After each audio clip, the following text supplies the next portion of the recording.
નમસ્કાર મિત્રો, સૌથી પહેલા નવા વર્ષના બધાને જય શ્રી કૃષ્ણ। નવું વર્ષ આપ સર્વ વિદ્યાર્થીઓનું આપની ઈચ્છા પ્રમાણે ઈચ્છા અનુસાર જીવનની અંદર બનાવ બને એવી શુભકામના। તો મિત્રો એકવાર ફરી હું જગદીશ પટેલ લિબર્ટી સ્કૂલ વતી ઓનલાઈન શિક્ષણની અંદર લેવામાં આવતા ક્લાસની અંદર 2021ના વર્ષની અંદર આપ સર્વ વિદ્યાર્થીઓનું હાર્દિક સ્વાગત કરું છું।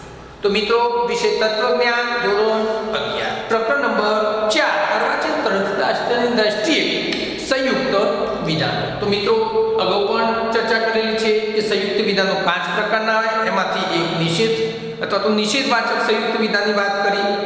ત્યારબાદ આપણે સંયુક્ત સમુચ્ચય સંયુક્ત વિધાનની વાત કરી। તો આ બે વિધાનોની આપણે વિગતવાર ચર્ચા કરી। હવે આજના વિડિયોની અંદર આપણે ત્રીજા નંબરનું સંયુક્ત વિધાન એટલે કે જેનું નામ છે વિકલ્પન અથવા તો વૈકલ્પિક સંયુક્ત વિધાન। તો વિકલ્પન સંયુક્ત વિધાન અથવા તો વૈકલ્પિક સંયુક્ત વિધાન કોને કહીશું? તો સર્વપ્રથમ એની વ્યાખ્યાથી આપણે શરૂઆત કરીશું। ધ્યાન રાખજો મિત્રો, અગાઉના જેમ જ અહીંયા પણ તમારા પ્રશ્નપત્રની અંદર ટૂંકા પ્રશ્નની અંદર અથવા તો વ્યાખ્યાની અંદર તમને પૂછાઈ શકે છે કે સંયુક્ત વિધાન કોને કહીશું અથવા તો સંયુક્ત વિધાન એટલે શું? તો મિત્રો ધ્યાન રાખજો, સૌથી પહેલા અહીં વ્યાખ્યાની વાત કરીશું। તો વૈકલ્પિક વિધાન અથવા તો વિકલ્પન સંયુક્ત વિધાન, તો જે સંયુક્ત વિધાનમાં બે વિધાનો કાં તો અથવા શબ્દોથી જોડવામાં આવ્યા હોય તેવા સંયુક્ત વિધાનને વિકલ્પન અથવા તો વૈકલ્પિક સંયુક્ત વિધાન તરીકે ઓળખીશું।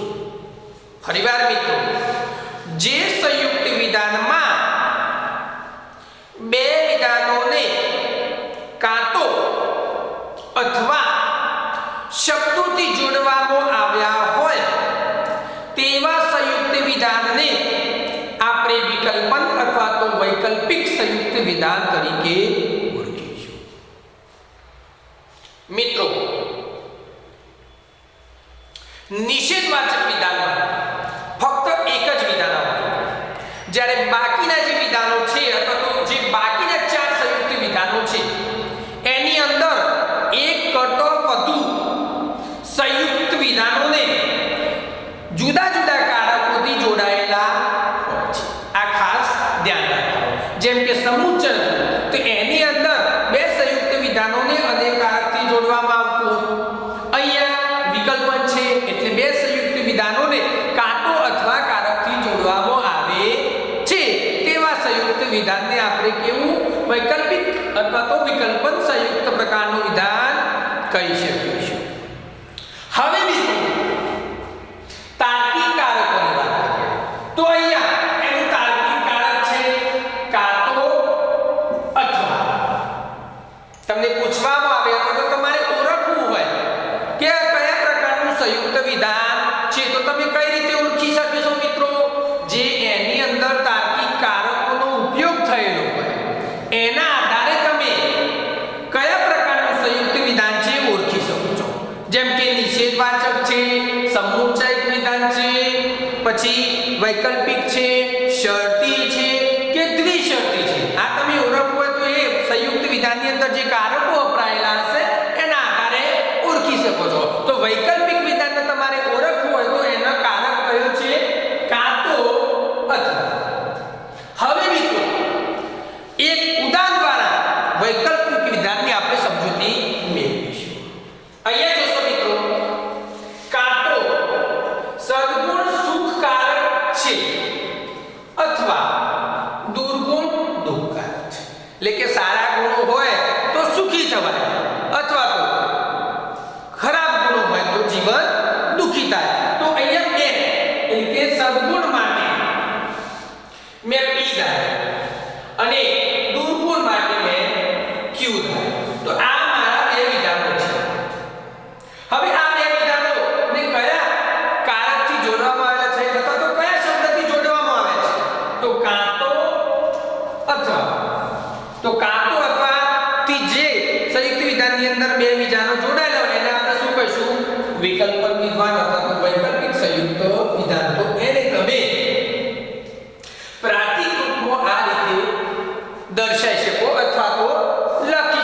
જેથી કરી તમારા સમય અને શક્તિનો બચાવ થશે.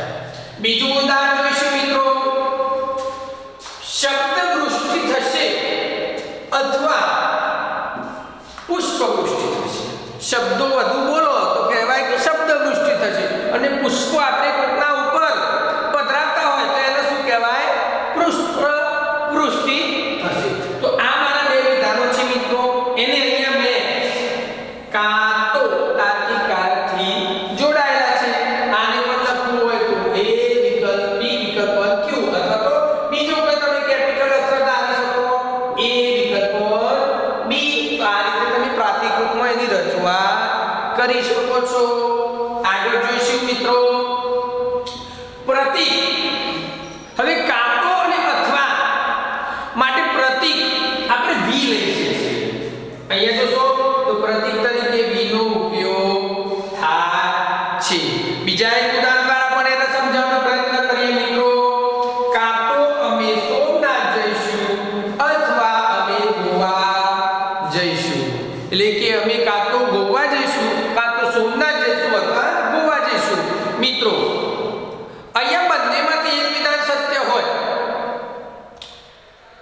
તમે ગોવા અને સોમનાથ બંને સાથે તો ફરવા તમે જઈ શકવાના નથી. કાં તો તમે સોમનાથ જશો તો ગોવા નહીં જઈ શકો, અને ગોવા જશો તો સોમનાથ જઈ શકશો નહીં. તો હવે એની પ્રાતિક મિત્રો આપણે રજૂઆત કરીએ. તો મેં સોમનાથ માટે S પ્રતીકનો ઉપયોગ કરેલો છે અને ગોવા માટે G પ્રતીકનો ઉપયોગ કરેલો છે. હવે કાંતો અને અથવા શબ્દ વપરાયેલો છે અને બંને કાંતો અથવાથી જોડાયેલા બે વિધાનો છે. એટલે આપણને એક વાત ખબર પડી જવી જોઈએ કે આ કેવા પ્રકારનું વિધાન છે. વૈકલ્પિક સંયુક્ત પ્રકારનું વિધાન છે. એટલે વૈકલ્પિક કાંતો અથવા માટે કયો તાર્કિક વાપર્યો છે? V. તો અહીંયા શું કરીશું? V દર્શાવીશું. તો આ એની આપણે શું કરી ટૂંકમાં તો પ્રતીક રજૂઆત જે તમે ટૂંકામાં લખો તો એને તમે આ રીતે લખી શકો છો, અથવા તો તમે SG વગર બીજા કોઈ કેપિટલ પ્રતીકનો ઉપયોગ કરી શકો છો. કેમ મિત્રો કેપિટલ? કારણ કે આ વિધાનપરક અચલ છે. આપણે અગાઉ પણ વિધાનપરક અચલ એટલે શું અને વિધાનપરક પરિવર્તી શું એની વ્યાખ્યા જોઈ હતી, અને એમાં કયા પ્રતીકોનો ઉપયોગ કરવો એ સારી રીતે આપણે સમજ્યા હતા તથા વિધાનપરક અચલ અને વિધાન પરિવર્તી વચ્ચેનો ભેદ પણ મેં તમને સમજાયો હતો. એટલે આ ભૂલ ના થવી જોઈએ મિત્રો. હવે એના રૂપનું વાંચન કરીશું. તો એના રૂપની વાત કરીએ તો P વિકલ્પ Q. અહીંયા કેમ મિત્રો બીજી ABCDના એટલે કે સ્મોલ લેટર્સનો ઉપયોગ કરે છે? કારણ કે પેલું વિધાનપરક અચલ હતું, એટલે કે નિશ્ચિત વિધાન માટે કોઈ પણ કેપિટલ શબ્દ તમે મૂકી શકો, પરંતુ જ્યારે સમાન રૂપની વાત કરવામાં આવે તો તમે વિધાનપરક પરિવર્તી એટલે કે સ્મોલ લેટર્સનો ઉપયોગ તમે કરી શકો છો. આ બાબતે ધ્યાન રાખવા જેવી છે મિત્રો. હવે જે સમુચય હતું એની માફક વિકલ્પ કેવું છે? દ્વિમુખી કારક છે. એટલે કે બંને વિધાનોને લાગુ પડતું કારક છે. એટલે આપણે એને કેવું કહીશું?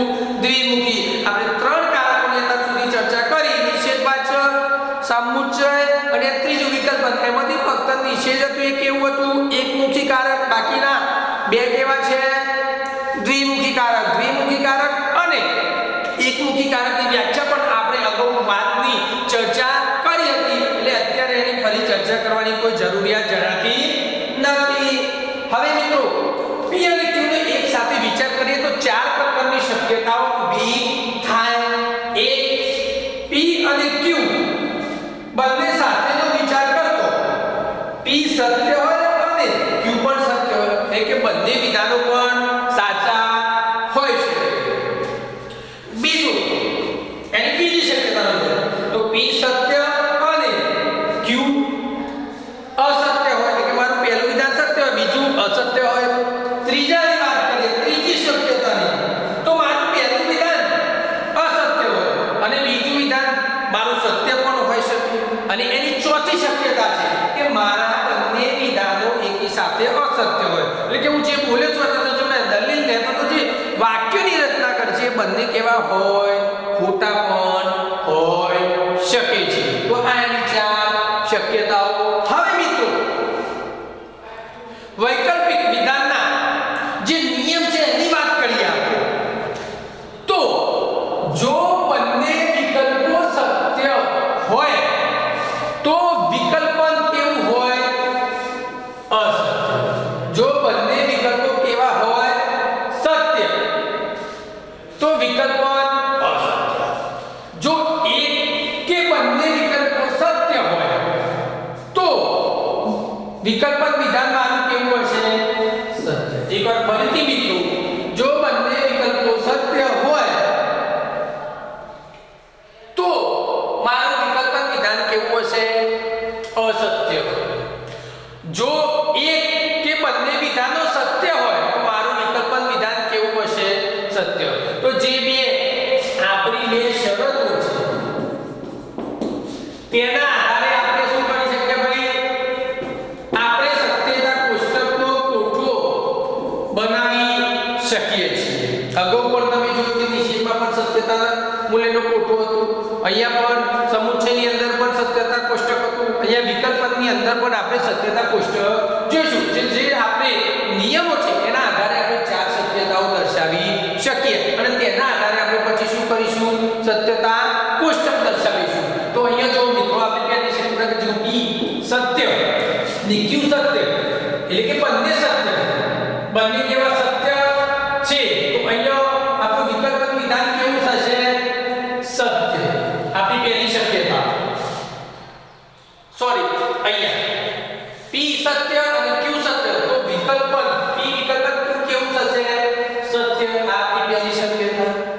બીજું જોઈશું મિત્રો, તો મારું પહેલું વિધાન છે એટલે કે પી એ સત્ય છે, જ્યારે બીજું વિધાન ક્યુ એ અસત્ય, તો પી અને ક્યુ એટલે કે પી વિકલ્પન ક્યુ કેવું થશે?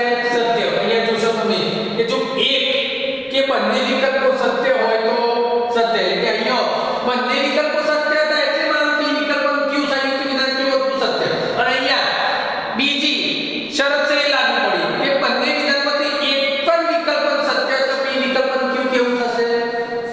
સત્ય.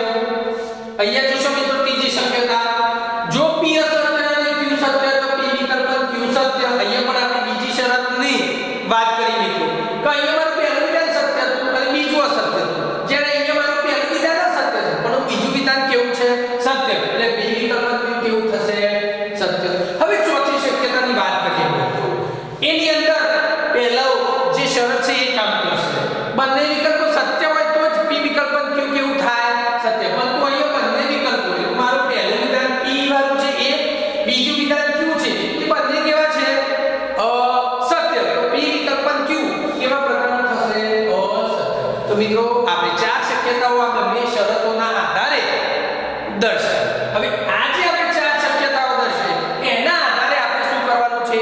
સત્યતા કોષ્ટક દર્શાવવાનો છે. તો મિત્રો સૌથી પહેલા કોષ્ટક દોરીશું, તેની અંદર આ રીતે ખાના પાડીશું, ત્યારબાદ 1 2 3 નંબર આપજો. અહીંયા 1 2 3 4 ખાના આપીશું. એની અંદર પી એટલે કે આપણું પહેલું વિધાન, ક્યુ બીજું વિધાન અને પી વિકલ્પન ક્યુ સંયુક્ત વિધાન જે આપણું આવતું હોય એ દર્શાવીશું. તો આપણી પહેલી શક્યતા અથવા તો નિયમના આધારે જે ચાર શક્યતાઓ હતી એના અંદરથી આપણે જે નિયમ આપી અથવા તો શક્યતાઓ તારવી એના આધારે આપણે કોષ્ટક બનાવીશું. જો પી સત્ય છે તો અહીંયા સત્ય માટે ટી અને ક્યુ પણ કેવો છે? સત્ય. તો એ સત્ય. અને આ બંને સત્ય હોય તો પી વિકલ્પન ક્યુ સંયુક્ત વિધાન કેવું આવશે? સત્ય. તો એક સત્ય.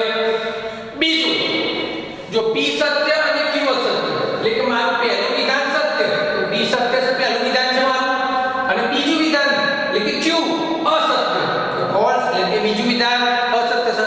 અહીંયા જોશો તો પી અથવા ક્યુ બંનેમાંથી એક પણ વિધાન સત્ય હોય તો આપણું પી વિકલ્પન ક્યુ વિધાન કેવું આવશે? સત્ય. તો આપણી આ બીજી શરત અથવા તો શક્યતા.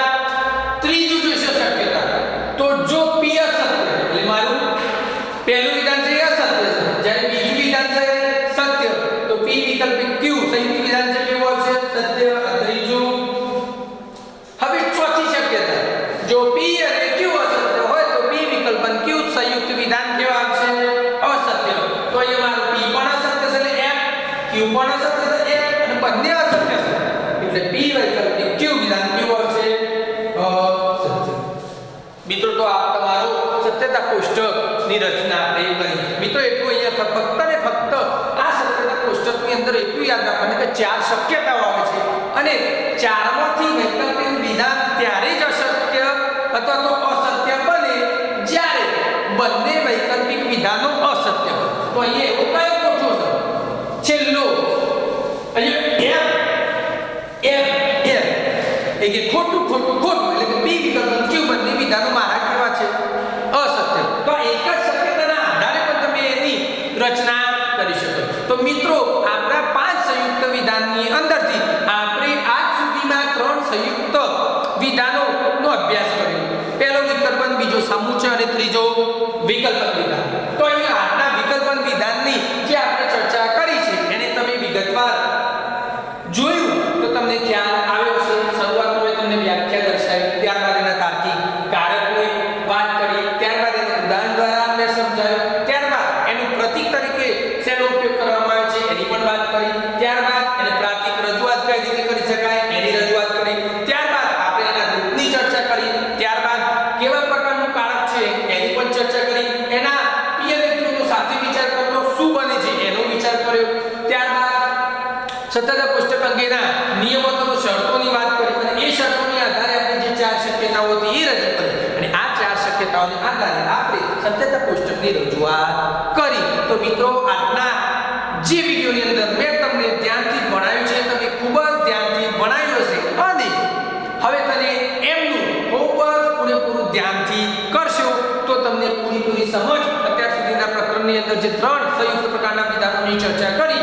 એની આવી જશે. હવે આપણે સંયુક્ત વિધાનના ચોથા પ્રકારની અંદર એટલે કે શરતી વિધાનની ચર્ચા નેક્સ્ટ વિડિયોમાં જ્યારે પણ મળીશું ત્યારે કરીશું. જય શ્રી કૃષ્ણ. નવું વર્ષ આપ સૌનું ફળદાયી રહે એવી શુભેચ્છા. અસ્તુ.